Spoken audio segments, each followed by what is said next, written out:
Afternoon, year 11. Another video coming out. Another one I've realised I haven't yet uploaded or had a go at yet. And it's about basically the lifestyle and status of women in the 1920s. Now, first of all, first thing to mention with this one is this idea that World War One is a pivotal turning point for women in the 1920s. Before World War One, women didn't have jobs.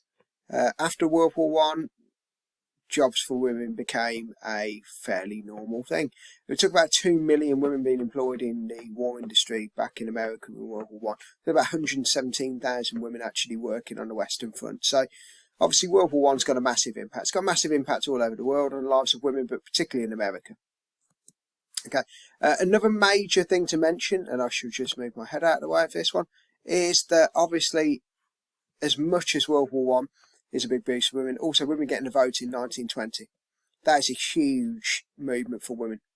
Okay, so that's really, really, really important to remember as well. It's obviously like votes for women in 1920 is a massive change to lifestyle and status of women.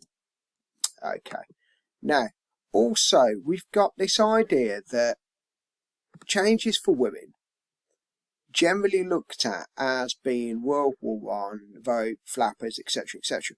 And there's actually a big argument to suggest that not much change for some women. You've got a lot of women that didn't like some of the lifestyle changes that were happening. So that bottom one down the bottom left is this anti-flirt league.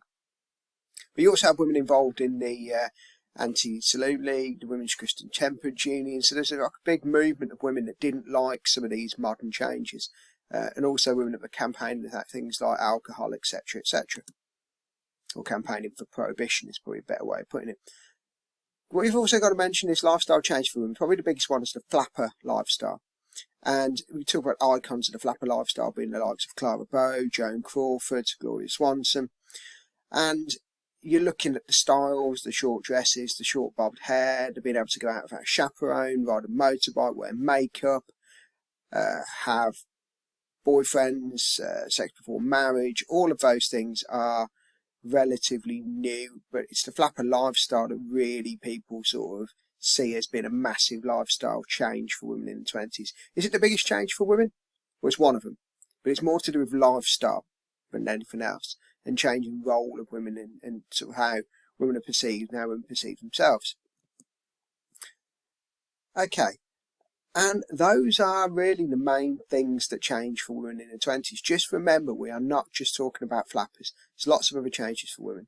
Mentioned there were quite a few across the top there. You've also got the first female governor in Nellie Taylor Ross.